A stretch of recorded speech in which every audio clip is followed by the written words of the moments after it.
ഇംഗ്ലണ്ടിനെതിരായ ഒന്നാം 2020-ൽ ഇന്ത്യക്ക് 133 റൺസ് വിജയലക്ഷ്യം. ടോസ് നേടി ബോളിംഗ് തെരഞ്ഞെടുത്ത ഇന്ത്യ ഇംഗ്ലണ്ടിനെ 132 റൺസിന് പുറത്താക്കി. കൊൽക്കത്ത ഈഡൻ ഗാർഡൻസിൽ ഫീൽഡിംഗ് തെരഞ്ഞെടുത്ത ഇന്ത്യയുടെ തീരുമാനം ശരിവെക്കുന്ന പ്രകടനമാണ് ബോളർമാർ പുറത്തെടുത്തത്.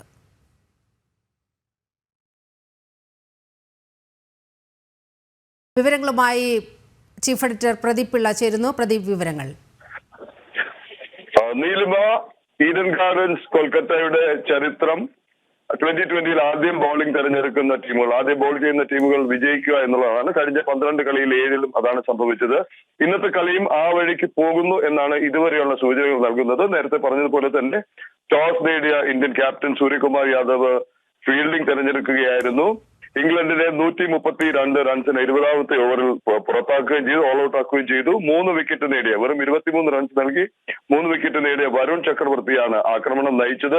ഹർഷ്ദീപ് സിംഗ്, ഹാർദിക് പാണ്ഡ്യ, അക്ഷർ പട്ടേൽ എന്നിവരും 2 വിക്കറ്റ് വീതം വീഴ്ത്തുകയുണ്ടായി. ഇംഗ്ലണ്ടിന്റെ ജോസ് ബട്ട്ലർ മാത്രമാണ് ഇന്ത്യൻ ബോളിംഗ് ആക്രമണത്തിന് മുന്നിൽ പിടിച്ചിരുന്നത്. 68 റൺസുമായി ജോസ് ബട്ട്ലർ പുറത്തായി. അതിനുശേഷം വന്നവരിൽ ഹാരി ബ്രൂക്കും ജോഫ്ര ആർച്ചറും മാത്രമാണ് 2 അക്കം അല്ലെങ്കിൽ ഇരട്ടയൊക്കെ സ്കോർ കടന്നത്.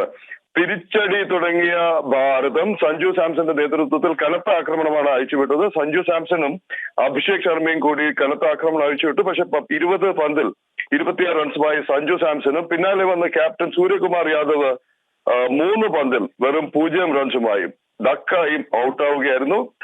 അഭിഷേക് ശർമ്മ ആക്രമണം തുടരുന്ന സാഹചര്യത്തിൽ ഭാരതം 7 ഓവറിൽ 67 റൺസ് വിക്കറ്റുകൾ. സഞ്ജു സാംസന്റെയും സൂര്യകുമാർ യാദവിന്റെയും വിക്കറ്റ് നഷ്ടത്തിൽ 67 റൺസ് എന്നുള്ള നിലയിലാണ് ഇപ്പോഴുള്ളത്. ഇപ്പോഴത്തെ നിലയനുസരിച്ച് ഭാരതം അനായാസം ഈ കളി ജയിക്കും എന്ന് വേണം.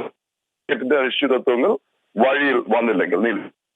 ഓക്കെ, ഭാരതത്തിന് ശുഭപ്രതീക്ഷയാണ് ഉള്ളത്. പ്രദീപ് പിള്ളയാണ് വിവരങ്ങൾ പങ്കുവച്ചത്.